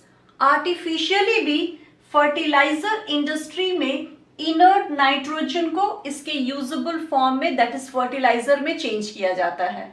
इस फर्टिलाइजर को मिट्टी में डाला जाता है, मिट्टी से प्लांट इनको एब्जॉर्ब कर लेता है और फर्दर इसको डिफरेंट एमिनो एसिड और प्रोटीन में बदल देता है। ये प्रोटीन हमारे अंदर और दूसरे एनिमल्स के अंदर तब आता है जब हम इनको डायरेक्टली या इनडायरेक्टली कंज्यूम करते हैं। नाइट्रोजन एटमॉस्फेयर से सॉइल में आया, सॉइल से प्लांट के अंदर गया, प्लांट से हमारे अंदर आया, एनिमल्स के अंदर आया। उसके बाद क्या? जब एनिमल्स एक्सक्रीट करता है या फिर जब प्लांट्स एंड एनिमल्स का डेथ होता है तो कुछ बैक्टीरिया उसको डिकम्पोज करता है। बैक्टीरिया कॉम्प्लेक्स सब्सटेंस को सिंपल सब्सटेंस अमोनिया में तोड़ देता है। इस अमोनिया बनने के प्रोसेस को एमोनिफिकेशन कहते हैं। एमोनिफिकेशन के बाद नाइट्रिफिकेशन होता है। नाइट्रिफिकेशन में अमोनिया नाइट्राइट्स एंड नाइट्रेट्स में कन्वर्ट होता है। नाइट्रोसोमोनास बैक्टीरिया अमोनिया को नाइट्राइट में कन्वर्ट करता है एंड नाइट्रोबैक्टर नाइट्राइट को नाइट्रेट में कन्वर्ट करता है। नाइट्रिफिकेशन के बाद डीनाइट्रिफिकेशन होता है। डीनाइट्रिफिकेशन में कुछ दूसरे टाइप का बैक्टीरिया जैसे स्यूडोमोनास मिट्टी में पाए जाने वाले इस नाइट्रेट्स को एंड नाइट्राइट्स को कन्वर्ट कर देता है एलिमेंटल नाइट्रोजन में और ये एलिमेंटल नाइट्रोजन वापस एटमॉस्फेयर में चला जाता है। ये एलिमेंटल नाइट्रोजन एयर से वाटर में जाता है, सॉइल में जाता है और सिंपल मॉलिक्यूल्स बनता है। सॉइल से ये प्लांट में जाता है, प्लांट्स में ये कॉम्प्लेक्स सब्सटेंस बन जाता है, प्लांट से एनिमल में जाता है, फिर ये कॉम्प्लेक्स सब्सटेंस अगेन डिकम्पोज हो जाता है सिंपल मॉलिक्यूल्स में और सिंपल मॉलिक्यूल्स अगेन कन्वर्ट हो जाता है एलिमेंटल नाइट्रोजन में जो वापस एयर में चला जाता है। इस तरह से ये नाइट्रोजन साइकिल चलता रहता है। इस साइकिल में इन्वॉल्व होने वाला प्रोसेस है nitrogen fixation, ammonification, nitrification and denitrification. अब नाइट्रोजन साइकिल को समराइज करते हैं। एटमॉस्फेरिक नाइट्रोजन दो तरह से फिक्स होता है, एक बायोलॉजिकली और दूसरा फिजिकली, जिसको कि नाइट्रोजन फिक्सेशन कहते हैं। इसके बाद नाइट्रोजन सॉइल से प्लांट में जाता है, प्लांट से एनिमल में जाता है। ये प्लांट और एनिमल जब मर जाता है तो डिकम्पोज होकर के मिट्टी में अमोनिया बनता है। इस प्रोसेस को एमोनिफिकेशन कहते हैं। ये अमोनिया नाइट्राइट्स एंड नाइट्रेट्स बनता है, जिसको कि नाइट्रिफिकेशन कहते हैं। ये नाइट्रेट्स वापस एटमॉस्फेयर में जाता है एलिमेंटल नाइट्रोजन बन करके by the process of denitrification. So nitrogen cycle का डेफिनेशन हो गया, एटमॉस्फेयर में पाया जाने वाला एलिमेंटल नाइट्रोजन सिंपल मॉलिक्यूल बनकर के पास हो जाता है वाटर में एंड सॉइल में। सॉइल से ये लिविंग बींग्स में चला जाता है और कन्वर्ट हो जाता है कॉम्प्लेक्स मॉलिक्यूल्स में। ये कॉम्प्लेक्स मॉलिक्यूल फिर से टूट करके सिंपल नाइट्रोजन मॉलिक्यूल बन जाता है और वापस से एटमॉस्फेयर में चला जाता है। आई होप आप लोगों को नाइट्रोजन साइकिल बहुत अच्छे से समझ में आया होगा। अब तक हम लोग पढ़ चुके हैं वाटर साइकिल, नाइट्रोजन साइकिल। इस क्लास में हम लोग पढ़ेंगे कार्बन साइकिल। इस अर्थ पे कार्बन वेरियस फॉर्म में पाया जाता है। डायमंड एंड ग्रेफाइट में ये एलिमेंटल फॉर्म में होता है। मतलब डायमंड एंड ग्रेफाइट सिर्फ और सिर्फ कार्बन एटम्स का ही बना हुआ होता है। कार्बन कंबाइंड फॉर्म में भी पाया जाता है। जैसे एटमॉस्फेयर में कार्बन कार्बन डाइऑक्साइड के फॉर्म में पाया जाता है। कार्बन डाइऑक्साइड में कार्बन ऑक्सीजन एटम के साथ कंबाइंड है। इसी तरह से कार्बन दूसरे एलिमेंट के एटम के साथ कंबाइन हो करके carbonate and hydrogen carbonate salt भी बनाता है, जो कि मिनरल्स में पाया जाता है। ये कार्बन दूसरे एटम के साथ कंबाइन हो करके और भी बहुत सारा मॉलिक्यूल्स बनाता है, जिसके ऊपर लाइफ बेस्ड होता है। वो लाइफ बेस्ड मॉलिक्यूल है protein, carbohydrate, fats, nucleic acid, vitamin etcetera. Animals में जो स्केलेटन होता है, चाहे वो एंडोस्केलेटन हो या फिर एक्सोस्केलेटन हो, कार्बोनेट सॉल्ट का बना हुआ होता है। So carbon is everywhere. Elemental form में ये सिर्फ ग्रेफाइट एंड डायमंड में पाया जाता है, लेकिन कंबाइंड फॉर्म में ये abiotic component and biotic component दोनों में पाया जाता है। And life is impossible without carbon, क्योंकि प्रोटीन, कार्बोहाइड्रेट, फैट, विटामिन सब तो कार्बन का ही बना हुआ है। Now what is carbon cycle? Carbon का biotic component and abiotic component के बीच में एक साइक्लिक मैनर में मूव होना ही कार्बन साइकिल कहलाता है। इसको हम इस तरह से भी कह सकते हैं, carbon cycle explain how carbon moves between different components of earth and its living organisms। अब कार्बन साइकिल को थोड़ा डिटेल में समझते हैं। Atmospheric carbon dioxide living organism के अंदर आता है by the process of photosynthesis. जितना भी ग्रीन प्लांट्स है वो एटमॉस्फेयर से कार्बन डाइऑक्साइड लेता है, सॉइल से वाटर लेता है and in the presence of sunlight and chlorophyll glucose बनाता है। जब एनिमल्स प्लांट को खाता है तो ग्लूकोज एनिमल्स के अंदर आ जाता है। ये ग्लूकोज लिविंग ऑर्गेनिज्म को एनर्जी प्रोवाइड करता है, साथ ही साथ दूसरा कॉम्प्लेक्स मॉलिक्यूल्स भी बनाता है। मतलब कार्बन डाइऑक्साइड ग्लूकोज बन करके फोटोसिंथेसिस प्रोसेस से प्लांट के अंदर आया, उसके बाद एनिमल के अंदर आया।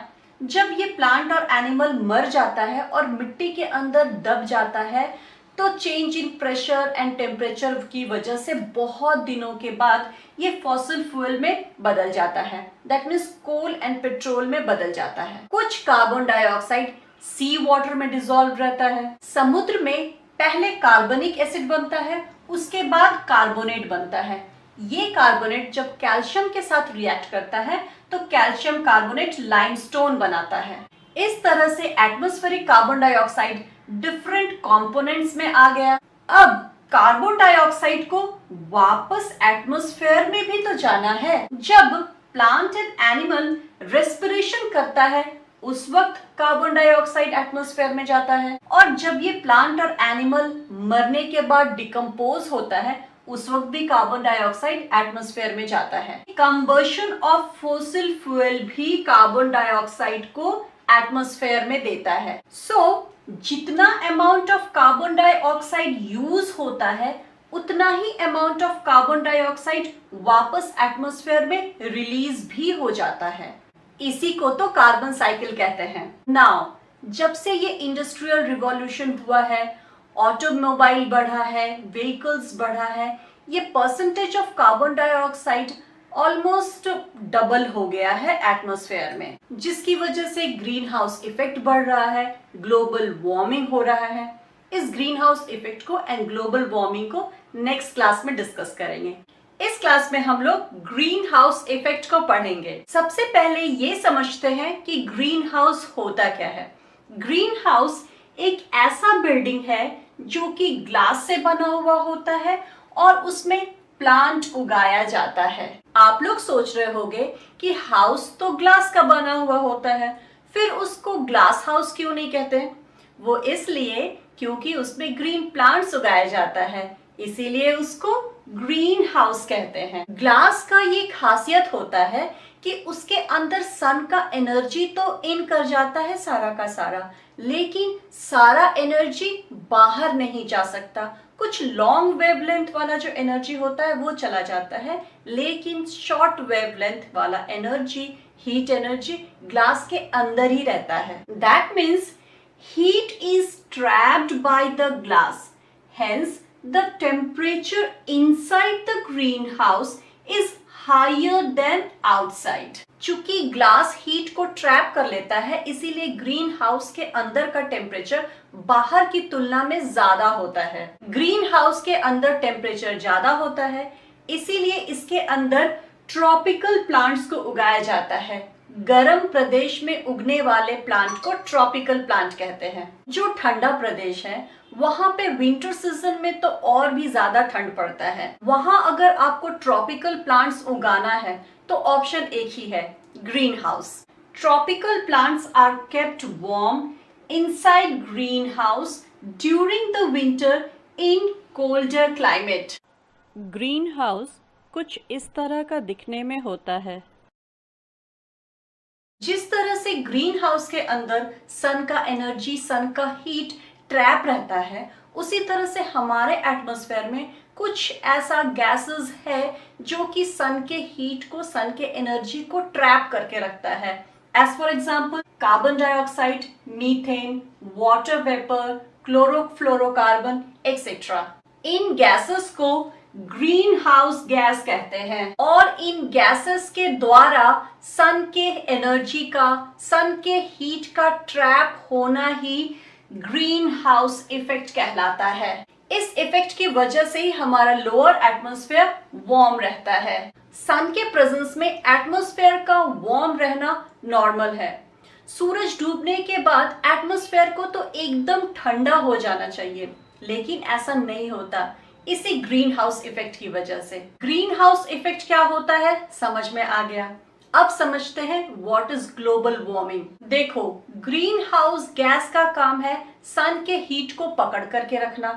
अगर हमारे एटमॉस्फेयर में ये ग्रीन हाउस गैस का परसेंटेज बढ़ गया, as for example carbon dioxide, methane, chlorofluorocarbon का अमाउंट अगर बढ़ जाता है तो एटमॉस्फेयर में ज्यादा हीट रिटेन होगा, ये ग्रीन हाउस इफेक्ट बढ़ जाएगा, जिसकी वजह से इस अर्थ के पूरे एटमॉस्फेयर का टेम्परेचर बढ़ जाएगा। इसी को ग्लोबल वार्मिंग कहते हैं। हमारे अर्थ के एटमॉस्फेयर का एवरेज टेम्परेचर बढ़ जाना ही ग्लोबल वार्मिंग कहलाता है। और ग्लोबल वार्मिंग होता है ग्रीन हाउस गैस के बढ़ने की वजह से। That means an increase in green house gas cause more heat to be retained by the atmosphere and lead to global warming। जैसे जैसे ये इंडस्ट्रीज बढ़ता जा रहा है, ऑटोमोबाइल्स बढ़ता जा रहा है, हमारे एटमॉस्फेयर में कार्बन डाइऑक्साइड का कंसंट्रेशन बढ़ता जा रहा है। Carbon dioxide is a green house gas. Green house gas बढ़ता जा रहा है, जिसकी वजह से ग्रीन हाउस इफेक्ट बढ़ता जा रहा है और ग्लोबल वार्मिंग हो रहा है। इस ग्लोबल वार्मिंग की वजह से ग्लेशियर्स पिघल रहे हैं, सी लेवल बढ़ता जा रहा है, कहीं पे सूखा हो जा रहा है तो कहीं पे बाढ़ आ जा रहा है। क्लाइमेट्स में भी बहुत बदलाव आ रहा है। आपने बड़े बुजुर्गों को ये बोलते हुए नोटिस किया होगा कि आजकल कुछ ज्यादा ही गर्मी पड़ता है, पहले तो इतना गर्मी नहीं पड़ता था। And it is a fact, पहले की तुलना में आजकल बहुत गर्मी पड़ती है। ये सब इस ग्लोबल वार्मिंग की वजह से। आई होप आप लोगों को ग्रीन हाउस इफेक्ट समझ में आ गया होगा, ग्लोबल वार्मिंग समझ में आ गया होगा। इस क्लास में हम लोग लास्ट बायो जियोकेमिकल साइकिल को पढ़ेंगे, ऑक्सीजन साइकिल को पढ़ेंगे। इस अर्थ पे सबसे ज्यादा पाए जाने वाला element and highly reactive element oxygen है। इस अर्थ पे ऑक्सीजन एलिमेंटल फॉर्म में भी पाया जाता है एंड कंबाइंड फॉर्म में भी पाया जाता है। हमारा एटमॉस्फेयर 21% एलिमेंटल ऑक्सीजन O2 से बना हुआ है। ऑक्सीजन कंबाइंड फॉर्म में भी पाया जाता है as CO2 in atmosphere, as water, as oxides of metal and silicon, as carbonate, sulphate, nitrate and other minerals. ये oxygen carbohydrate, protein, nucleic acid and fats का एसेंशियल कंपोनेंट भी है। ये तो था ऑक्सीजन किस किस फॉर्म में पाया जाता है इस अर्थ पे। अब डिस्कस करते हैं ऑक्सीजन साइकिल को। ऑक्सीजन का biotic component and abiotic component के बीच में साइक्लिक मैनर में मूव होना ही ऑक्सीजन साइकिल कहलाता है। ऑक्सीजन साइकिल की वजह से ही एटमॉस्फेयर में ऑक्सीजन का लेवल मेंटेन रहता है। 3 प्रोसेस एटमॉस्फेयर से ऑक्सीजन लेता है, पहला रेस्पिरेशन, दूसरा कंबशन और तीसरा formation of oxides of nitrogen. लेकिन सिर्फ और सिर्फ एक प्रोसेस एटमॉस्फेयर में ऑक्सीजन देता है, वो है फोटोसिंथेसिस।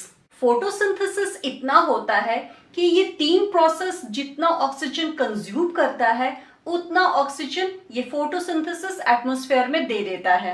नाउ ऑक्सीजन साइकिल को डायग्राम के थ्रू समझते हैं। 3 प्रोसेस एटमॉस्फेरिक ऑक्सीजन को यूज करता है, पहला रेस्पिरेशन, दूसरा कंबशन और तीसरा formation of oxides of nitrogen. Formation of oxides of nitrogen हम लोग नाइट्रोजन साइकिल में पढ़ चुके हैं। Now respiration and combustion. Combustion का मतलब होता है किसी भी ऑर्गेनिक सब्सटेंस का जलना, दैट मीन्स ऑक्सीजन के साथ रिएक्ट करना। Respiration is a type of combustion. Combustion में कोई भी ऑर्गेनिक सब्सटेंस जैसे कि कोल, पेट्रोल, नेचुरल गैस ऑक्सीजन के साथ में रिएक्ट करता है, carbon dioxide, water and energy देता है। एंड रेस्पिरेशन सभी लिविंग ऑर्गेनिज्म के अंदर होता है। इसमें ग्लूकोज रिएक्ट करता है ऑक्सीजन के साथ में और carbon dioxide, water and energy release करता है। दैट मीन्स सभी लिविंग ऑर्गेनिज्म को एनर्जी के लिए रेस्पिरेशन करना पड़ता है और रेस्पिरेशन के लिए ऑक्सीजन जरूरी होता है। लेकिन कुछ ऐसा बैक्टीरिया है जो कि ऑक्सीजन के एब्सेंस में रेस्पिरेशन करता है। इस तरह के रेस्पिरेशन को एनारोबिक रेस्पिरेशन कहते हैं। और कुछ बैक्टीरिया को तो एलिमेंटल ऑक्सीजन से पॉइजन भी किया जाता है। अभी हमने देखा कि बोथ कंबशन एंड रेस्पिरेशन में carbon dioxide, water and energy release होता है। ये जो एनर्जी है वो लिविंग ऑर्गेनिज्म यूज कर लेता है और ये जो कार्बन डाइऑक्साइड एंड वाटर है एटमॉस्फेयर में रिलीज हो जाता है। इस कार्बन डाइऑक्साइड एंड वाटर को ग्रीन प्लांट्स यूज करता है फोटोसिंथेसिस करने के लिए। फोटोसिंथेसिस प्रोसेस में कार्बन डाइऑक्साइड एंड वाटर मिल करके इन the presence of sunlight and chlorophyll ये ग्लूकोज बनाता है एंड ऑक्सीजन बनाता है। ऑक्सीजन वापस चला जाता है एटमॉस्फेयर में और ये ग्लूकोज फर्दर यूज हो जाता है रेस्पिरेशन में। सो एटमॉस्फेरिक ऑक्सीजन को both plant and animal use करता है रेस्पिरेशन के लिए। जैसे ये हो गया प्लांट और ये हो गया एनिमल, ये दोनों यूज करता है रेस्पिरेशन के लिए। रेस्पिरेशन में carbon dioxide and water release होता है। ये कार्बन डाइऑक्साइड एंड वाटर कौन यूज करता है? प्लांट यूज करता है फोटोसिंथेसिस प्रोसेस के लिए। फोटोसिंथेसिस प्रोसेस में ग्लूकोज बनता है और ऑक्सीजन बनता है। ऑक्सीजन एटमॉस्फेयर में रिलीज हो जाता है और ये जो ग्लूकोज बना वो फर्दर रिस्पिरेशन में यूज होता है। आप सोच रहे होंगे ग्रीन प्लांट्स में तो ग्लूकोज बन गया, एनिमल्स के अंदर ग्लूकोज कैसे आता है? तो जब एनिमल्स खाना खाता है तो डायरेक्टली या इनडायरेक्टली वो प्लांट को ही खाता है और ऐसे ग्लूकोज एनिमल्स के अंदर आ जाता है। This is all about oxygen cycle. इस क्लास में हम लोग ओजोन लेयर के बारे में पढ़ेंगे। हम लोग पढ़ चुके हैं कि हमारा अर्थ एयर के ब्लैंकेट से कवर्ड है जिसको कि एटमॉस्फेयर कहते हैं। ये देखो, ये है हमारा अर्थ और यहां से लेकर के यहां तक एक एयर का ब्लैंकेट है जिसको कि एटमॉस्फेयर कहते हैं। ये एटमॉस्फेयर भी 5 लेयर का बना हुआ होता है। सबसे पहला लेयर और सबसे लोएस्ट लेयर जो कि अर्थ सरफेस के पास होता है उसको ट्रोपोस्फेयर कहते हैं। दूसरा लेयर स्ट्रेटोस्फेयर कहलाता है, तीसरा मीजोस्फेयर, चौथा थर्मोस्फेयर एंड पांचवा एक्सोस्फेयर कहलाता है जो कि स्पेस में जाकर मिल जाता है। ये पांचों लेयर मिलकर के एटमॉस्फेयर बनाता है। सबसे लोएस्ट लेयर ट्रोपोस्फेयर में ऑक्सीजन O2 के फॉर्म में पाया जाता है जो कि सभी लिविंग ऑर्गेनिज्म के लिए जरूरी है, क्योंकि O2 ऑलमोस्ट सभी लिविंग ऑर्गेनिज्म को चाहिए रेस्पिरेशन करने के लिए। सबसे लोएस्ट लेयर ट्रोपोस्फेयर कहलाता है, उसके ऊपर वाला स्ट्रेटोस्फेयर कहलाता है। इस स्ट्रेटोस्फेयर लेयर के अंदर एक लेयर पाया जाता है, ये ब्लू कलर का, जिसको कि हम लोग ओजोन लेयर कहते हैं। इस क्लास में हम लोग ओजोन लेयर के बारे में पढ़ेंगे। Ozone is a try atomic molecule of oxygen और इसको लिखते हैं O3। मतलब ओजोन 3 ऑक्सीजन एटम का मॉलिक्यूल है, इसीलिए इसको ट्राई एटॉमिक कहते हैं। और जो रेस्पिरेशन में यूज होता है वो डायटोमिक होता है, उसको O2 कहते हैं। ओजोन पाया जाता है स्ट्रेटोस्फेयर में, ठीक ट्रोपोस्फेयर के ऊपर। ट्रोपोस्फेयर क्या है? ट्रोपोस्फेयर है region of oxygen O2। Ozone, that is O3, is highly poisonous for living organism। देखो, दोनों O2 and O3 ऑक्सीजन का ही बना हुआ है, लेकिन O2 यूजफुल है लिविंग ऑर्गेनिज्म के लिए एंड O3 पॉइजनस है लिविंग ऑर्गेनिज्म के लिए। हम लोग लकी हैं क्योंकि ओजोन अर्थ सरफेस के पास दैट इज ट्रोपोस्फेयर में नहीं पाया जाता है। Ozone upper atmosphere that is stratosphere में एक लेयर बनाता है जिसको कि हम लोग ओजोन लेयर कहते हैं। हम लोग बोल सकते हैं we are lucky that ozone is not stable near earth surface, rather it is a thick layer in upper atmosphere। अगर O3 अर्थ सरफेस के पास होता तो हम लोग इसको इनहेल करते और हम लोग मर जाते, लेकिन ऐसा नहीं है। O2 हम लोगों को बचाए रखा है। Ozone is poisonous for living organism, लेकिन ozone layer is very important for living organism. ये एक शील्ड की तरह काम करता है। वो कैसे समझते हैं? सन से जितना भी एनर्जी निकलता है उसमें कुछ अल्ट्रावायलेट रेडिएशन भी होता है जो हार्मफुल होता है। ये ozone layer maximum amount of harmful ultraviolet radiation को एब्जॉर्ब कर लेता है और उस हार्मफुल अल्ट्रावायलेट रेडिएशन को अर्थ सरफेस पे आने नहीं देता है। That means ozone absorb harmful ultraviolet radiations coming from sun and prevent these radiation reaching earth surface। ultraviolet ray is very harmful, इसकी वजह से प्लांट डिस्ट्रॉय हो जाता है। ये एनिमल्स में बहुत सारा डिजीज पैदा करता है, एज फॉर एग्जाम्पल कैंसर। इसकी वजह से आंख भी खराब हो जाता है, एक्सेट्रा एक्सेट्रा। अब समझ में आ गया होगा ओजोन लेयर कैसे कवच की तरह दैट इज शील्ड की तरह काम करता है। ये ओजोन लेयर धीरे धीरे पतला होता जा रहा है, डिप्लीट होता जा रहा है मैन मेड कंपाउंड की वजह से। और ये मैन मेड कंपाउंड है क्लोरोफ्लोरोकार्बन्स, जिसको कि शॉर्ट में CFCs भी कहते हैं। ये क्लोरोफ्लोरोकार्बन रिलीज होता है एयर कंडीशन से, रेफ्रिजरेटर से, एरोसोल प्रोपेलेंट से। ये एक कार्बन कंपाउंड है जिसमें क्लोरीन एंड फ्लोरीन पाया जाता है। ये क्लोरोफ्लोरोकार्बन एटमॉस्फेयर में बहुत लंबे समय तक रहता है और जब ये ओजोन लेयर में पहुंचता है तो वो ओजोन को, दैट इज O3 को रिड्यूस करता है। I have seen in Google that one chlorine atom destroy 1 lakh ozone molecule. Recently 1980s में अंटार्कटिका के ऊपर ओजोन लेयर में एक होल पाया गया है। मान लो कि इस ओजोन लेयर में यहाँ पे होल हो गया, फिर क्या होगा? ये सारा का सारा अल्ट्रावायलेट रे अर्थ पे आ जाएगा और अल्ट्रावायलेट रे का हार्मफुल इफेक्ट हम लोग थोड़ी देर पहले ही देख चुके हैं। घबराने की बात नहीं है, बहुत सारा साइंटिस्ट और ऑर्गेनाइजेशन इसके ऊपर में काम कर रहा है। So this is all about ozone layer. इसके साथ ही हमारा ये चैप्टर नेचुरल रिसोर्सेज कंप्लीट होता है। मिलते हैं नेक्स्ट क्लास में नेक्स्ट चैप्टर के साथ।